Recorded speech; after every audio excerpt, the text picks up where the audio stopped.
Hey everyone, welcome back to the channel. If you're new here, make sure to hit subscribe so you never miss the new stories we share. Let's begin. The fluorescent lights in that waiting room buzzed like dying insects. I remember that sound more than anything else from that morning. That persistent, electrical hum that seemed to drill into my skull while I sat there, my chest tight with anxiety, watching the seconds tick by on the wall clock. I was not supposed to be in a public hospital waiting room. Not anymore, not after everything I had built. But my driver had suffered chest pains during our morning commute, and I had insisted we stop at the nearest emergency room. I would wait, I told him. I would make sure he was okay. That decision changed my life. The waiting room smelled of antiseptic and something else, something human. Fear, maybe, desperation. The plastic chairs were bolted to the floor in rows, and I had chosen a seat near the back, hoping to remain unnoticed. I was wearing my usual uniform. Tailored navy suit, Italian leather shoes, a watch that cost more than most people's cars. I felt painfully out of place. My name is Richard Calloway. I am the CEO of Meridian Pharmaceuticals, a company worth $4.7 billion. I built it from nothing, from a cramped apartment and a dream, and I had become the kind of man who forgot what nothing felt like. But that morning, nothing found me again. I was scrolling through emails when I heard the commotion. A woman's voice, trembling but trying to stay steady. The kind of voice that was fighting hard not to break. Please, I just need someone to look at me. I have been waiting for 3 hours. I looked up. She was standing at the reception desk, her back to me, her shoulders hunched forward like she was trying to make herself smaller. She wore a faded blue cardigan, the kind that had been washed too many times. Her gray hair was pulled back in a loose bun, and I could see her hands shaking as she clutched a worn leather purse. Ma'am, I have already explained this. The receptionist's voice was flat, rehearsed. Your insurance lapsed 2 months ago. You need to either provide a valid policy number or a deposit of $1,500 before we can proceed with any treatment. But I told you. My husband handled all of that. He passed away 4 months ago, and I did not know the insurance had stopped. I have been having chest pains, dizziness. I am scared. The receptionist sighed, the kind of sigh that was not sympathy but inconvenience. Ma'am, I understand, but hospital policy is clear. We cannot provide non-emergency treatment without payment or insurance verification. But I am having chest pains. Is that not an emergency? You have been triaged and determined to be stable. If you were having a cardiac event, you would have been admitted. Right now, you are classified as non-urgent. You will need to resolve the payment issue. I watched this woman, this stranger, and something stirred in my chest. Something I had not felt in a very long time. It felt like recognition, but I could not place it, not yet. She turned slightly, and I saw her profile. Her face was weathered by grief, by time, by the kind of life that demanded too much and gave too little back. And then she turned fully, looking around the waiting room as if searching for someone who might help her, someone who might care. Our eyes met, and my heart stopped. I knew that face. I knew it the way you know a song from your childhood, the melody buried so deep that hearing it again makes your throat tight and your eyes burn. Her name was Margaret Hollies, and 23 years ago she had saved everything I had. The memory crashed over me like a wave. I was 29 years old, desperate, drowning in debt that I had accumulated trying to keep my fledgling pharmaceutical startup alive. The banks had refused me. Every investor had laughed me out of their offices.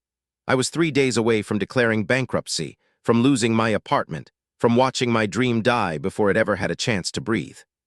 I had wandered into a small diner on the outskirts of town, not because I was hungry, but because I had nowhere else to go.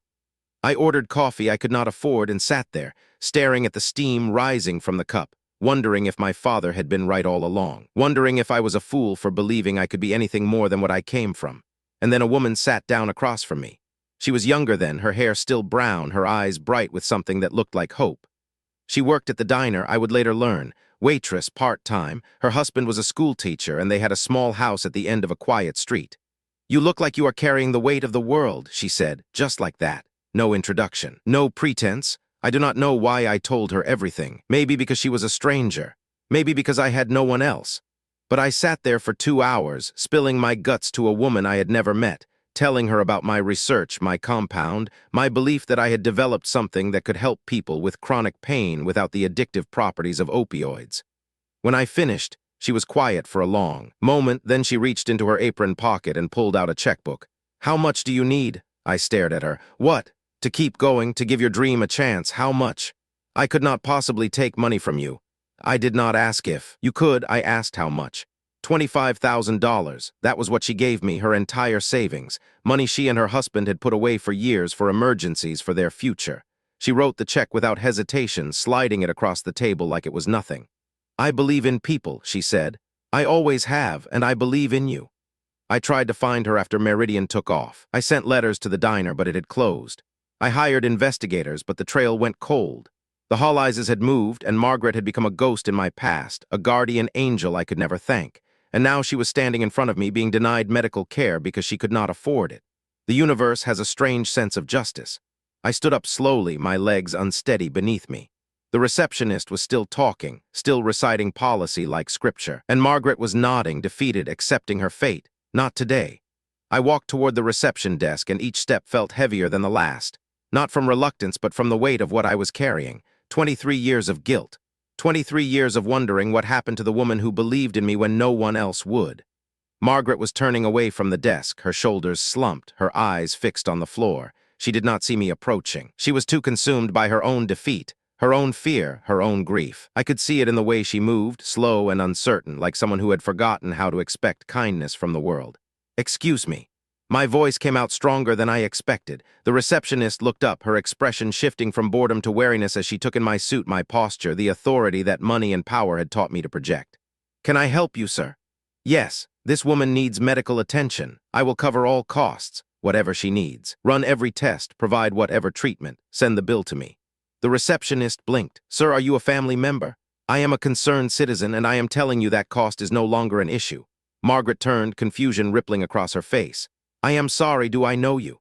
The question hit me harder than I expected. Of course, she did not recognize me. I was a different man now, grayer, heavier, polished by years of success and softened by years of comfort. The desperate young man in that diner had disappeared long ago, replaced by someone I sometimes did not recognize myself.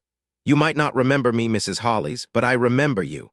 Her eyes searched my face, and I watched the memories surface slowly, like bubbles rising to the top of still water. "Richard?" Her voice was barely a whisper. "Richard Calloway?" "Yes, ma'am." Her hand flew to her mouth, and I saw tears gathering in her eyes. Oh my goodness, I cannot believe it." I stepped forward and gently took her arm, guiding her away from the desk toward a quieter corner of the waiting room. She was trembling, and I was not sure if it was from shock or from whatever was happening inside her body. "Mrs. Hollis, you need to see a doctor. Right now, will you let me help you?" "I could not possibly. You do not owe me anything."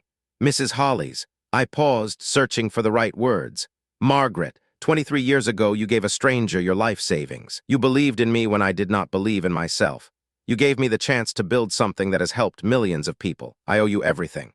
She shook her head, tears streaming down her cheeks. "I just did what anyone would do." "No, that is not true. Most people would have walked past. Most people would have protected themselves. You chose to take a risk on someone you did not know because you believed people were worth believing in. That is not ordinary. That is extraordinary." The receptionist was watching us now, uncertain. I turned back to her. "Get a doctor, now. Tell them Margaret Hollis is my personal guest, and she is to receive the best care this hospital can provide." The next few hours moved in fragments. Margaret was taken to a private room, and I stayed by her side through every moment.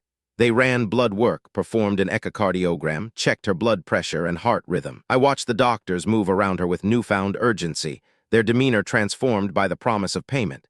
It made me sick, if I am being honest.